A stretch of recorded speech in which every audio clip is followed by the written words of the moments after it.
Normal তো আগে on করেন না ভাই, আচ্ছা, অন করেন না। আমি তো খোলামেলাভাবে বলতেছি, বুঝলেন নাই, আমি তো তদন্তকারী কর্মকর্তা। আমার তো সব কিছু আর আমার মানে হবো না, অনেক কিছু আছে না গোপনীয়। ভাই আপনারা চাকরি করেন না, আপনাদের দায়িত্ব না যে মাথা ঠান্ডা করেন, সময় দেন, তারপরে এটা তো ভাই করতে হবো, বড় মানুষ না, ছোটো মানুষ।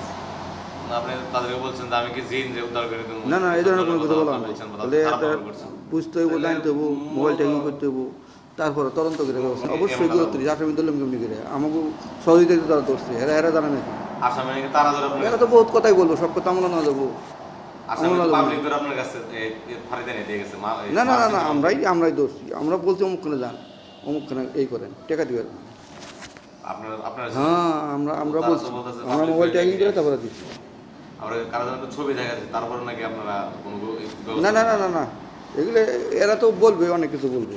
যে পরিবার বলতেছে যে আপনারা যদি আরেকটু আগে গুরুত্ব দিতেন বা না কাজ না, করতেন তাহলে হয়তো। তখন তো আমরা নির্বাচন নিয়ে ব্যস্ত, এটা পাওয়ার পর সবাই চলে গেছে, আমি গেছি পরে।